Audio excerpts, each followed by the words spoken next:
Ma famille a ri quand je leur ai dit que je postulais à Duke. Duke? Chérie, ils ne prennent pas les filles qui ont à peine survécu à Algèbre 2, a dit mon père, un sourire au bord de sa tasse. Le community college, c'est plus ton niveau, a ajouté ma mère en passant les pommes de terre, comme si elle me tendait un plan de vie déguisé en accompagnement. Mon frère, l'enfant prodige, a souri avec une pitié bien rodée et a dit « Sois réaliste Emma, tout le monde n'est pas fait pour l'université ». Jessica, ma sœur aînée, n'a même pas levé les yeux de son téléphone. « Au moins, moi j'ai eu une bourse complète pour State », a-t-elle chantonné. J'ai senti la chaleur familière me monter au visage. Les filles n'ont pas besoin de diplôme STEM, a décrété mon oncle. Et ma grand-mère a tapoté la tête de mon frère en disant « Ton frère, c'est le cerveau ». J'ai hoché la tête, j'ai souri, et j'ai débarrassé la table comme une serveuse dans un restaurant où je n'avais pas les moyens de manger. Le fait est que je savais me déplacer en silence dans cette maison. Je savais quelle lame de parquet grinçait et où cacher ce que je ne voulais pas qu'on trouve. Alors j'ai glissé mes livres de préparation au SAT derrière les boîtes de céréales et mes brouillons d'essais dans des vieux magazines. Le soir, pendant que ma famille binge-watchait des séries et disséquait les derniers exploits de mon frère, je restais à la table de la cuisine à recopier des techniques de calcul dans un carnet, en les murmurant comme des prières. Je gardais la luminosité de mon téléphone au minimum quand j'ouvrais les portails d'admission la nuit. Le bleu et or de Duke, le cramoisi de Stanford, les en-têtes couverts de lierre de Yale et Princeton, la police précise du MIT. Pourquoi gaspiller de l'argent pour l'éducation d'une fille a demandé un cousin lors d'un dîner familial consacré aux décisions, en plantant sa fourchette dans le poulet comme s'il enfonçait le poing. Trouve-toi juste un mari, a plaisanté ma tante. J'ai baissé les yeux vers une brochure du community college local, et ce qu'ils n'ont pas vu, c'est l'infime bande d'un email de Duke qui dépassait en dessous. Mais ce que ma famille ignorait, c'est que j'avais déjà été acceptée dans un programme d'été de recherche qui a tout changé. L'email était arrivé tranquillement un mardi. Nous avons le plaisir de vous inviter à l'Institut Women in Computational Biology à Johns Hopkins. Je l'ai lu dans la salle de bain, douche ouverte pour que personne n'entende mon souffle coupé. Mes mains tremblaient tellement que j'ai étalé du mascara sur le carrelage. Je l'ai imprimé et plié pour le glisser dans ma boîte à chaussures, la boîte qui vivait sous mon lit avec des captures d'écran de portail d'acceptation, des copies de mon score SAT de 1580 et des photos de visite de campus que je gardais pour me donner du courage.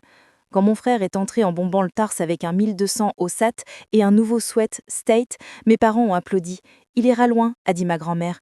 J'ai essuyé le plan de travail et j'ai chuchoté « Moi aussi », mais si doucement que le lave-vaisselle l'a avalé. Le jour où ma mère a trouvé l'une de mes lettres, sa bouche s'est arrondie en O, comme si elle avait vu une inconnue portant son manteau. Elle avait renversé une pile de courrier sur mon bureau, et elle était là, une lettre de Duke, son gaufrage accrochant la lumière comme un défi. « Qu'est-ce que c'est » a-t-elle lancé. La dureté de sa voix a tranché le silence. « Une lettre d'acceptation » j'ai dit, en essayant de paraître détendue comme si mes joues ne brûlaient pas. « Pour Duke » elle a répété, comme si mon vocabulaire avait dépassé mon caractère. Mon père a levé les yeux depuis l'embrasure de la cuisine. « Nous avons donné le fonds d'études à ton frère, c'est lui qui ira au bout. Tu devrais envisager des options réalistes. » Les mots se sont accumulés dans l'air comme des peluches. Des options réalistes étaient devenues une litanie à notre table. « Au moins, ta sœur a une bourse complète pour State, » a ajouté Jessica. Et la façon dont elle noua sa queue de cheval en une boucle parfaite m'a donné envie de lancer 1000 lettres de bourse en l'air. Cette nuit-là, je me suis assise par terre dans ma chambre, la boîte à chaussures sur les genoux et j'ai pleuré doucement, des larmes bonnes comme du sel qui nettoie une plaie. L'email que j'ai reçu ce soir-là a tout changé. Il venait d'une fondation privée à laquelle j'avais postulé dans une pièce qui sentait le café froid et les marqueurs effaçables. « Félicitations Emma, vous avez été sélectionnée pour une bourse complète de 125 000 $. Le montant se tenait là comme un phare. 125 000 $ pour 4 ans, logement et mis compris. J'ai appuyé mon front contre le papier et j'ai ri. Puis, comme si l'univers avait décidé de faire passer un message, une semaine plus tard, un autre message a sonné à 2h04. Nous avons le plaisir de vous offrir une bourse au mérite de 180 000 $ pour résultats académiques et potentiel de recherche. Je me suis laissé glisser le long de la porte, j'ai tremblé, souri et planifié. Une troisième a suivi. Une subvention renouvelable de 95 000 $ conditionnée au maintien d'une moyenne de 3,7 et à la poursuite de participation à la recherche.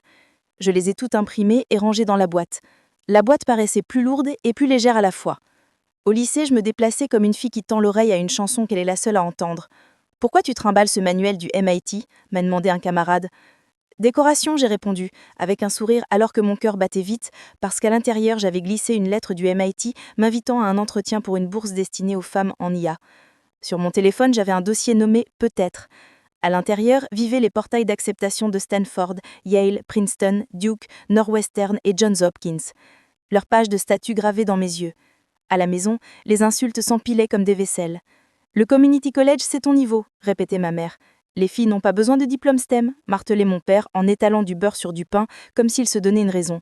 Ton frère, c'est le cerveau, insistait ma grand-mère en redressant sa cravate. J'ai hoché la tête, j'ai souri, et j'ai débarrassé la table comme une serveuse dans un restaurant où je n'avais pas les moyens de manger. Le jour de la fête de remise de diplôme de mon frère, j'ai reçu un appel d'un numéro inconnu. La maison sentait le glaçage et la fumée de barbecue. Des guirlandes lumineuses clignotaient dans le jardin comme des petites étoiles arrogantes. « Emma !» a chanté tante Margaret en me tendant une assiette avec « Bravo » écrit en glaçage bleu sur un cookie. « Au moins ta sœur a une bourse complète pour State », a-t-elle ajouté à l'adresse de ma mère, comme si j'étais un projet qu'on avait abandonné poliment. « Tu commences quand au Community College ?» a demandé un cousin en croquant dans une côtelette.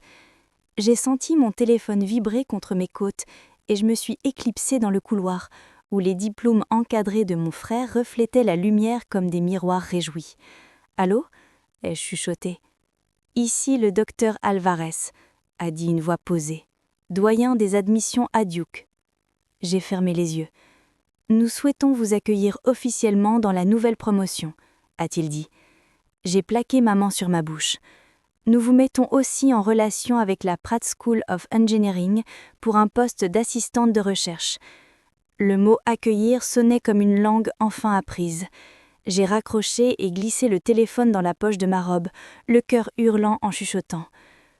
Il ne savait pas que la brochure du Community College que je tenais cachait l'impression d'un email intitulé « Nous sommes ravis de vous annoncer votre admission ».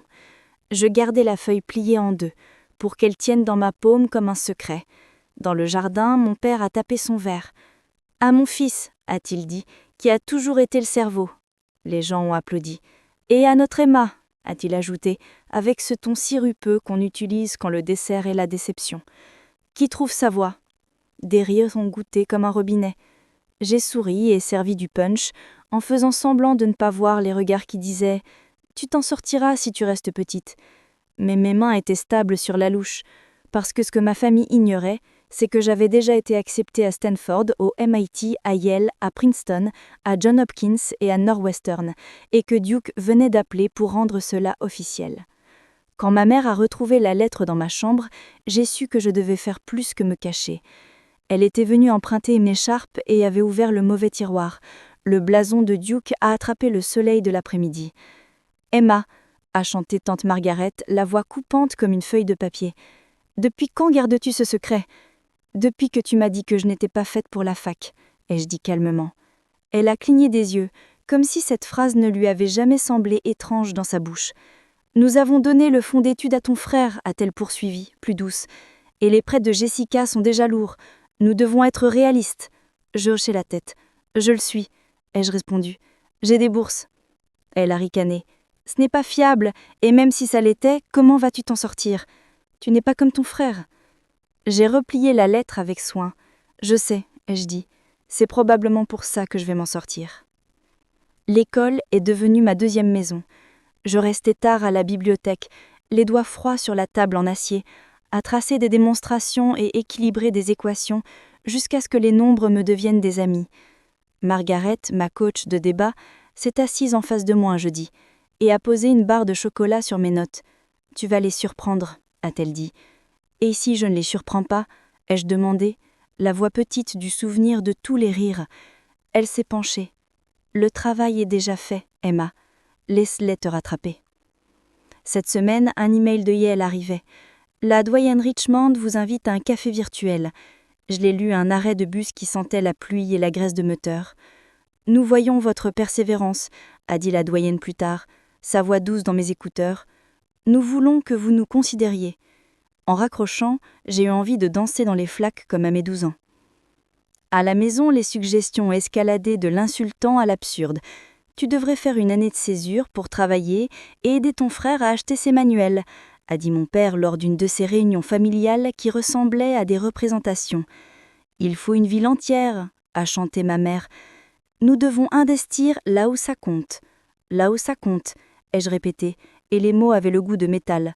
Jessica a fait filer son téléphone. « Sois réaliste », a-t-elle dit, comme un parfum. Les écoles professionnelles, ce n'est pas honteux. Je sentais ma poitrine bourdonner du poids des lettres que je n'avais pas révélées. Vous savez, les filles n'ont pas besoin de diplôme STEM, a dit ma grand-mère. J'ai souri. Tant mieux, j'en veux un quand même. Le jour où est arrivée la certification de finaliste du National Merit Scholar, j'ai failli la rater parce qu'elle était coincée entre des coupons de lessive et un tract politique. J'ai reconnu le sel et ma gorge s'est serrée. Je l'ai posé contre mon miroir. Dans son reflet, j'avais l'air plus âgée, plus assurée, comme si la fille dans l'image était quelqu'un que je préparais depuis des années. Cet après-midi, j'ai reçu un message d'une conseillère d'admission de Northwestern qui avait lu mon essai sur un échec en TP de chimie et ma nouvelle tentative. « Nous avons besoin d'étudiantes comme vous », a-t-elle écrit. « Indérable ». Son mot a glissé dans ma poche. Pendant ce temps, la narration familiale se solidifiait. Mon frère était le brillant, avec State et des stages alignés, Jessica la pragmatique, avec sa bourse complète et un plan, et moi, la gentille, qui ferait une bonne aide éducatrice, peut-être, si je ne me laissais pas distraire. La semaine précédant la cérémonie des prix de fin d'année, mon père a lancé une discussion budgétaire à la table de la cuisine comme s'il réunissait un conseil municipal. Il a étalé des papiers. « Nous ne pouvons pas nous permettre des rêves pour tout le monde », commença-t-il, sans même me regarder. « Donc, Emma, tu vas mettre l'université en pause et travailler. Ton frère commence à l'automne. » Les mots ont coupé l'air. « Non, ai-je dit. » Moi-même surprise du calme de ma voix. Il a cligné des yeux. « Pardon ? J'ai un plan faire, » ai-je dit. « J'ai des bourses, j'ai des admissions. » Il a rigoné, comme si j'avais mal raconté une blague. « Où ça ?» J'ai laissé la question flotter. J'avais choisi le silence comme stratégie, non pas comme capitulation. L'insulte finale vint à la cérémonie. Mon frère a reçu un certificat d'excellence académique et une poignée de main trop longue. « Fier de toi, fils », a-t-il dit, en applaudissant si fort que sa paume a rougi. Quand mon nom a été appelé, pour le prix de persévérance en STEM du lycée et une bourse locale pour les femmes en sciences, ma famille a applaudi poliment. « Oh, comme c'est gentil », a dit ma grand-mère. « Elle essaye ». En sortant, ma mère a glissé son bras sous le mien.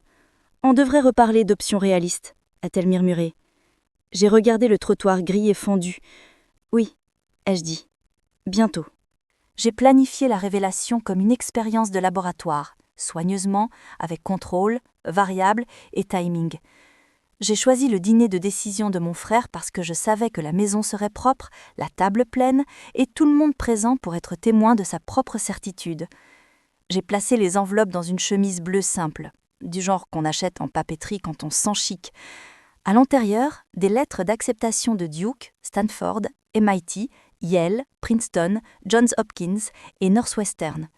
Des documents d'attribution de bourse. La bourse complète de $125 000, la bourse au mérite de $180 000 et la subvention renouvelable de $95 000. Une impression d'email avec l'objet « bourse complète », package de $280 000, reçu d'une fondation nationale qui promettait frais de scolarité, logement, repas, fonds de recherche et indemnités de recherche, sans dette, avec voyage pour conférence. Il y avait mon certificat de National Merit Scholar, sous pochette plastique, et, parce que je croyais en l'EMA du futur, il y avait une impression que j'ajouterais des mois plus tard, un portrait 30 under 30 in Education de Forbes, avec mon nom en lettres noires nettes. Quand tout le monde s'est assis et que les bols de dip aux épinards ressemblaient à des petites mares, mon père a teinté son verre. « À notre fils !» a-t-il dit. Des rires et murmures d'approbation ont gonflé l'air. « Au cerveau !» a ajouté ma grand-mère. Je me suis levée et j'ai raclé ma gorge. « J'ai quelque chose à partager !» ai-je dit. Jessica a levé les yeux au ciel, mais mes mains ne tremblaient plus. « Tu pourras faire ton annonce plus tard », a prévenu mon père. « C'est la soirée de ton frère. »« Ça ne prendra pas longtemps », ai-je dit. « Ça m'a pris 4 ans pour m'y préparer. » J'ai posé la chemise bleue sur la table et je l'ai ouverte. J'ai sorti la lettre de Duke d'abord parce que je voulais que l'ironie brille. « Chère Emma », ai-je lu, « nous sommes ravis de vous annoncer votre admission à l'université Duke. » La pièce s'est figée, même la glace dans les verres a semblé suspendre son cliquetis. Les lèvres de ma mère se sont pincées. « Quoi ?» a dit mon père, sa fourchette arrêtée en l'air. J'ai gardé la voix posée. « Il y en a d'autres », ai-je dit, et j'ai posé sur la table la lettre de Stanford, puis celle de MIT, puis Yale, puis Princeton, Johns Hopkins et Northwestern. Les logos brillaient comme des constellations reliées par mon nom. « Elles sont vraies ?» a demandé tante Margaret, la tête inclinée, comme si un nouvel angle révélait un tour. J'ai hoché la tête, saisi la pile suivante et les ai déposées une à une. Une bourse complète de 125 000 $ de la Camellia Foundation. Ai-je suivi du doigt le seau gaufré. Une bourse au mérite de 180 000 $ du National Scholars Fellowship, j'ai continué, et une subvention renouvelable de 95 000 $ du Women in STEM Collective. Je les ai regardés transformer les chiffres dans quelque chose que ma famille pouvait comprendre, la possibilité écrite en monnaie. J'ai gardé le meilleur pour la fin et ai fait glisser la lettre du package de 280 000 $ sur la table. Celle-ci couvre tout, scolarité, logement, repas, fonds de recherche, voyage en conférence et indemnité de recherche. Ai-je dit. Des murmures ont commencé. On voulait juste te motiver, a lâché ma mère, s'accrochant aux mots comme des cordes. On a toujours cru en toi, a ajouté ma tante. J'ai posé le certificat de finaliste national mérite côté de la lettre d'MIT et on ne distribue pas ça lors des fêtes de Pity, ai-je dit doucement. Puis j'ai ajouté un email imprimé de la douane Richmond de Yale, me félicitant personnellement et m'offrant un mentorat. J'ai ajouté une invitation de la Pratt School of Engineering à Duke à rejoindre une cohorte de recherche de première année. Et ceci, ai-je ajouté presque en aparté, mais pas vraiment, est un mot d'une éditrice de Forbes. Je ne savais pas encore si je serais sur leur liste. Mais des mois plus tard, quand la rubrique montra mon face et la caption 30 under 30 in education, ma grand-mère la découpa et colla sur son frigo comme une image pieuse. À ce moment-là, je me suis contentée de dire « Ils envisagent un sujet sur les femmes premières de leur famille en STEM ». La pièce est passée de l'incrédulité au choc, puis à quelque chose de plus terrestre et moins flatteur, la panique. Mon père a rougi. « Pourquoi nous l'as-tu pas dit ?» a-t-il exigé, comme si protéger ma vie de leur moquerie avait été un crime. « On aurait pu t'aider !» Je regardais la lettre des 280 000 $ et mon reflet dans l'argenterie. « Vous m'avez dit que je n'étais pas faite pour la fac, » et je dis. « Vous avez donné le fonds d'études à mon frère. Vous m'avez dit de sauter l'université pour le soutenir. Vous m'avez dit d'être réaliste. » Jessica s'est levée trop vite et a fait tomber sa narvette. « On te poussait, a-t-elle dit. On voulait que tu essayes plus fort. Vous m'avez dit que les filles n'avaient pas besoin de diplôme STEM, j'ai rappelé. Et l'air est passé du tiède au météorologique. Puis le branle-bas combat, pour se ranger du côté des gagnants. « On a toujours cru en toi », a répété ma tante, mais les mots tombaient désormais plats. Petite grenouille maladroite sur du carrelage. Ma grand-mère a cligné des yeux et hoché la tête. « Eh bien, c'est merveilleux, elle a réussi. » Mon père a tenté un petit sourire. « On t'a soutenu à notre manière, a-t-il dit. On t'a motivé. » J'ai refermé la chemise. « Non, ai-je dit, je me suis motivée. » Mon frère est resté très immobile, le visage crispé pour la première fois dont je me souvienne. « Qu'est-ce que ça veut dire ?» a-t-il demandé. « Ça veut dire que je vais à Duke à la rentrée, sans dette, et que je gère mes études à mes conditions. Ça veut dire que je déménage sur campus sans votre aide, et que je ne serai pas disponible pour financer tes manuels après ton échec à un cours en première année à State. » Après cette nuit, la famille a fait de la gestion de crise comme si c'était un travail de groupe noté sur la sincérité performative. « On le pensait pas comme ça, » a dit ma mère au téléphone. « On essaie juste de t'éviter une déception. »« En me blessant vous-même » ai-je répondu, et il y a eu un silence. Et dans ce silence, j'ai reconnu le moment où je n'avais plus besoin d'autorisation. J'ai bloqué quelques numéros, le cousin qui envoyait des brochures d'école pro, la tante qui demandait si je partagerais ma bourse de 180 000 $ avec sa fille, l'oncle qui voulait que je raisonne mon frère après son échec à un cours en première année à State. J'ai fait mes valises, avec précision, ordinateur, lunettes de laboratoire, un carnet nouveau pour les premières fois, et la boîte à chaussures, désormais promue en classeur bleu navy, à pochette. La vie sur le campus est arrivée comme un vent propre et froid. Les bâtiments de pierre de Duke surgissaient de la verdure et les cloches sonnaient comme si on avait accordé le ciel. J'ai emménagé en avance pour la cohorte de recherche. J'ai rencontré Amanda, ma mentor de première année au programme Pratt, qui a poussé un café vers moi et a dit « Commence par la curiosité, termine par la persistance ». Dans mon premier labo, le ronron des appareils me donnait l'impression d'être à l'intérieur d'une chanson.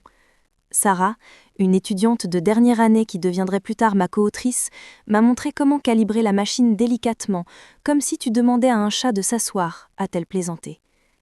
Je marchais sous des chênes qui lâchaient des glands sur les allées et je pensais « J'ai bâti tout ça avec des nuits que vous avez moquées, des matins où je me suis cachée et des après-midi où j'ai avalé des insultes comme des pilules. » Les cérémonies de bourse se sont révélées moins être des chèques que des regards. Je me suis tenue à un pupitre dans une robe qui ressemblait à une fête et non à une armure. Et j'ai entendu mon nom attaché à des distinctions dans des salles qui sentaient le papier neuf et le citron. Mes parents ne sont pas venus. Je ne les ai pas invités. « Nous sommes la famille », a texté ma mère. « On devrait être là. » J'ai besoin de le faire pour moi, ai-je répondu. Jessica a envoyé un pouce levé, puis, plus tard, un message. « Fière de toi. » C'était petit, et ça comptait. La première fois que j'ai publié un article avec Sarah, mes mains tremblaient tellement que j'ai mal tapé mon propre nom. Amanda a ri. Tu t'habitueras à t'écrire dans le monde. On me demande comment j'ai fait tenir le budget. La réponse, c'est des chiffres et des nerfs. Les 125 000 $ de la bourse complète couvrant logement et repas, les 180 000 $ de mérite finançant les frais de scolarité et une bourse de recherche, et la subvention renouvelable de 95 000 $ comblant les écarts et couvrant les conférences. Le package de 280 000 $ de la fondation, verrouillé après le premier semestre, a balayé le reste dans un tas étiqueté « Rêve réalisé ». Je gardais tout dans un fichier Excel que je coloriais en vert au fur et à mesure des paiements. J'ai épinglé le certificat National Merit au-dessus de mon bureau comme une promesse tenue. J'ai encadré la lettre de la doyenne Richmond, rappel que des personnes dans des salles que je n'avais jamais vues avaient écrit mon nom avec soin. J'ai appris à prendre des appels dans des cages d'escalier, à répondre aux emails avec concentration, à lire aux arrêts de bus et dans les files de café. Mon monde s'est rempli de femmes qui savaient être à la fois frein et aile. Margaret, qui m'avait donné du chocolat au lycée, m'envoya un mot. « Je te l'avais dit, ton travail parlerait. » Amanda m'a tapoté l'épaule après une expérience ratée. « Rate plus grand ?» Sarah m'envoyait des mèmes à minuit et le matin, une maquette de syllabus qu'elle pensait que j'aimerais. J'ai terminé mon diplôme summa cum laude, j'ai été invitée à Phi Beta Kappa, le cordon doré penchait un peu à la remise des diplômes et je ne l'ai pas redressé parce que l'imperfection ressemblait à une signature. Quand ils ont annoncé mon nom, je n'ai pas cherché ma famille du regard. J'ai fixé les projecteurs et laissé les applaudissements remplir l'espace où leurs doutes avaient vécu. Les offres de doctorat sont arrivées comme des changements de météo. La lettre de Stanford sentait le tonnerre et la possibilité. Princeton m'a invité dans une initiative pour les femmes en sciences. MIT a proposé une place dans un labo de calcul qui me picotait les mains. J'ai choisi un doctorat intégralement financé, où la location était suffisante pour vivre et le travail assez difficile pour compter. En deuxième année, j'ai reçu un appel de Forbes. « Nous mettons en avant des jeunes acteurs de l'éducation qui transforment le paysage », dit l'éditrice. « Nous aimerions vous inclure. » Le jour où l'article est paru, ma grand-mère m'a appelé. « Je l'ai découpé », elle m'a dit.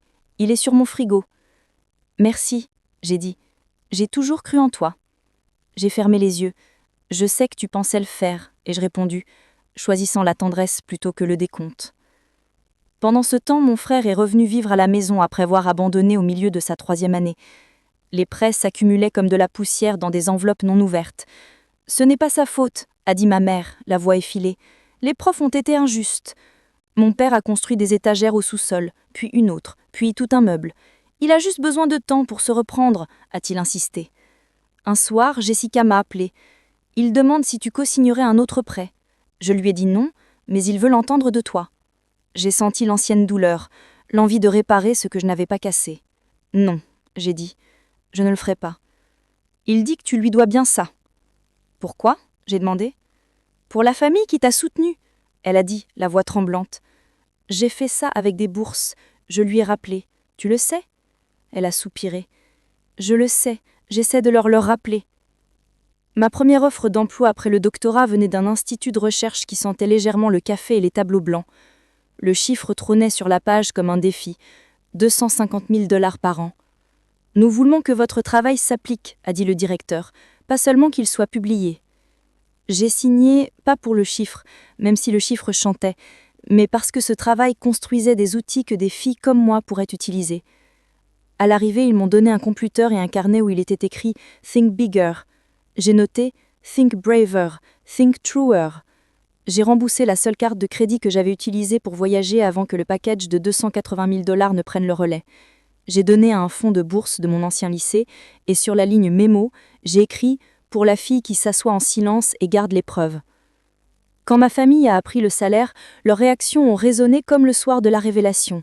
« On a toujours su que tu réussirais », a dit mon père. « On t'a dit de travailler hard. »« On te motivait », a répété ma mère. J'ai écouté, puis j'ai dit « Je vous aime ». Et non. Non à l'histoire réécrite, non au mérite partagé pour un labeur non partagé, non à déplacer les poteaux pour recentrer leur récit. J'ai offert ce que je pouvais, un dîner par mois en public, où l'on parlait météo et recettes, et où je tendais l'oreille aux vieilles piques sans les entendre aussi souvent. Jessica est venue à une de mes conférences, elle a pleuré. « J'ai été horrible avec toi », a-t-elle dit dans le couloir. Je ne savais pas être autre chose que celle qu'on attendait brillante. Moi non plus, j'ai répondu, et nous avons ri comme si nous apprenions à être sœurs dans une autre langue. Parfois, quand on me demande comment j'ai fait, je raconte une version assez courte pour l'ascenseur. J'ai étudié en secret, postulé partout, demandé de l'aide à des inconnus quand la famille n'était pas sûre, et gardé une boîte à chaussures de preuve jusqu'à pouvoir les encadrer. La version longue est plus brouillonne. Il y a eu des nuits où je me suis endormie sur des feuilles d'exercice, des matins où je me suis réveillée avec des symboles de calcul incrustés sur la joue, des après-midi où je me suis assise devant la bibliothèque à chuchoter des définitions pour me calmer. Il y a eu des emails que j'ai failli ne pas ouvrir parce qu'on m'avait entraînée à attendre non. Il y a eu des formulaires que j'ai remplis en tremblant. Il y a eu des professeurs comme Amanda et des pères comme Sarah qui ont tendu la main au moment exact. Même aujourd'hui, quand je reviens sur le campus et passe devant l'endroit où j'ai reçu ce premier appel de Duke, ma poitrine se serre de gratitude et de quelque chose comme un deuil. Gratitude pour celles et ceux qui ont écrit mon nom sur des listes d'admission et d'échecs de bourse. Pour les femmes qui m'ont appris à demander ce que je mérite, pour la chance d'être sans dette et de choisir mon travail plutôt que d'y être coincée. Deuil pour les années où j'ai laissé leurs doutes peser sur moi comme un manteau mouillé. Dans mon bureau à l'Institut, je garde le certificat National Merit près du bureau, non parce que j'ai besoin de sa permission, mais parce que j'aime sa silhouette sur le mur. Au-dessus, la page de Forbes dans un cadre simple. Parfois, avant un grand appel ou une présentation, je les regarde et je pense à la fille qui chuchotait des maths comme un sort dans une cuisine trop éclairée. Quand ma mère s'est excusée, vraiment excusée, c'était au marché fermier, à côté d'un tas de pêche. « J'avais tort », a-t-elle dit, comme ça, des syllabes petites et courageuses. « Nous avions tous tort, nous pensions te protéger de la déception, mais nous nous protégions d'avoir tort à ton sujet. » Le soleil appuyait sur mes épaules, les pêches sentaient les quais. « Merci », ai-je dit. Elle a pris une inspiration. « On a dit à ton frère de trouver un travail », a-t-elle ajouté, comme une confession. « Bien », ai-je dit. « Il est temps. » Elle a hoché la tête. « Il veut toujours que tu co-signes un prêt. » J'ai incliné la tête. « Non », ai-je dit, et elle n'a pas insisté. Parfois, l'histoire m'est renvoyée en termes simplifiés, pauvre fille sous-estimée, grande révélation, famille humiliée, fin heureuse. J'aimerais que ce soit si net. La vérité, c'est que j'ai appris à entendre ma propre voix au-dessus de leur vacarme, puis à continuer de l'écouter. La révélation n'était pas une vengeance, c'était simplement la vérité, montrée au moment où la vérité pouvait se porter elle-même. Je ne suis pas devenue cruelle, j'ai posé des limites. Je n'ai pas jubilé quand mon frère a emménagé au sous-sol. Je lui ai envoyé des offres d'emploi et des liens vers des cours gratuits en ligne, et je l'ai laissé les ignorer. Je n'ai pas agité mon salaire sous des nez. J'ai acheté mon premier vrai canapé et une plante que je pense à arroser, et j'appelle ma grand-mère le dimanche. Je sais à quoi ressemble le titre de l'histoire, on dirait une punchline. Ma famille a ri quand j'ai postulé à Duke, maintenant je gagne 250 000 $ pendant que mon frère vit au sous-sol. Et c'est vrai, techniquement, comme un titre est vrai. Ma famille a ri, je suis allée à Duke, mon salaire a plus de zéro que prévu, et mon frère est en bas, sous la maison, à recoller les morceaux. Mais la vraie histoire, c'est que la valeur académique n'est pas définie par le doute familial, et que l'argent n'a jamais été la mesure. La mesure, c'était la nuit où j'ai ouvert l'email de la bourse de 125 000 $ sans avoir besoin que quiconque y croie. C'était le matin où j'ai traversé une scène avec le cordon Phi Beta Kappa sans balayer la foule du regard. C'était l'après-midi où j'ai ouvert la porte de mon premier labo et senti le solvant et la possibilité, et su que j'avais trouvé ma place. Je garde toujours la boîte à chaussures d'ailleurs. Elle vit sur une échelle de mon placard, dans une boîte plus récente où il est écrit « Document » parce que je suis devenue de celles qui étiquettent. En dedans, les premiers emails imprimés, la lettre froissée de Duke du jour où ma mère l'a trouvée, les feuilles d'attribution de bourse, l'impression du paquet de 280 000 $ avec une tache de café en forme de lune, le certificat National Merit et une photo de moi dans une cérémonie serrant la main d'une femme alors que nous sourions toutes les deux comme si nous avions vu la même longue route. Quand j'ouvre la boîte, le papier frissonne et j'entends l'écho de chaque « Tu n'es pas fait que pour la fac » qui a tenté de me pousser dans l'histoire de quelqu'un d'autre. Alors, si tu m'écoutes et que tu es là où j'étais, chipotant une lasagne pendant que quelqu'un dit « Le Community College, c'est ton niveau » ou « Les filles n'ont pas besoin de STEM » ou encore « Ton frère est le cerveau », je te dis de garder la boîte. Garde le relevé SAT qui te fait gonfler la cage thoracique. Garde les captures d'écran des portails d'acceptation qui paraissent irréels jusqu'à ce que tu puisses sentir le papy. Garde une lettre d'une doyenne qui t'a vu. Garde les chèques de bourse, les certificats, les mots de remerciement, même les refus qui t'ont appris à mieux demander.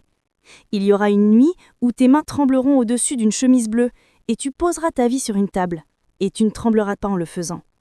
Et si tu décides de garder ta victoire tranquille, c'est bien aussi. Tu seras celle qui a fait le travail. Une dernière chose. La semaine dernière, j'ai rencontré une fille à la fin d'une conférence. Elle est restée en bord de la salle après les applaudissements, serrant une pile de brochures jusqu'à faire courber les bords. Ma famille dit que je ne suis pas faite pour la fac. Elle rit quand je dis Duke. Je lui ai tendu un penaud. Écris ce qu'elles disent, lui ai dit-je. Puis, Barley. Et écris ton nom à côté des établissements qui te veulent. Stanford, MIT, Yale, Princeton, Johns Hopkins et Northwestern. Et Duke. Puis, postule quand même. Elle a hoché la tête, des larmes coulant sur son visage. Et si je ne suis pas admise, m'a-t-elle demandé. J'ai pensé à la boîte, aux 125 000, aux 180 000, aux 95 000, aux 280 000, au son des cloches du campus mon premier matin. Alors tu réessayeras, lui ai dit-je.